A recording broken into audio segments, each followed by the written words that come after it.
introduce you gentlemen. Okay, thank you guys for being here about this. This is open panel discussion. Each person will give a little bit about what they're about, and then we'll have question and answer. Start down here. This is John Dysart of the old Dysartsville family. If you know where Dysartsville is, John's expertise is 21 years. He ran the Reed Gold Mine, and he's got a tremendous amount of experience about gold throughout North Carolina and the United States. So we're going to let him talk a little bit about what this area is about. Okay, and I'll tell you what I'd like to do. John, if you'll just start out and tell them a little bit about what you did, so we'll generate some questions a little bit later on. Let all four of the men talk a little bit about what they do, their history, then open the discussion for questions about those areas, okay? John?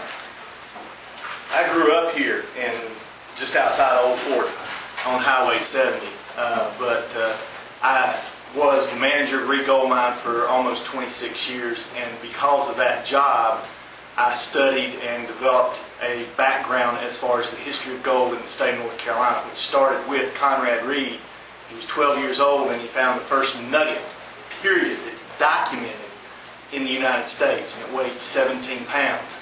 Only one problem, he used it as a doorstop for 3 years because he nor anybody in his family knew it was gold.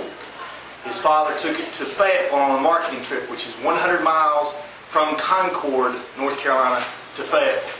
And there, a jeweler recognized it as gold and said, "Name your price." And that was in 1802. He got $3.50 for it, which was 1/10 of 1% of its real value. In 1802, the nugget would have been worth $3,600.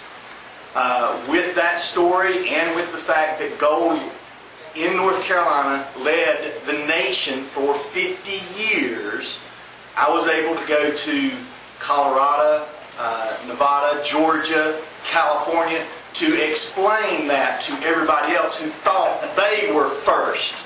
That wasn't the case. It was here. And the gentleman sitting to my left knew my father. The pavement that you're parking on out there, tell you how well I grew up here. My father paved that asphalt out there in 1965. So, and yes, my family was one of the first families in Western North Carolina. So history is my background. You got it in a short synopsis.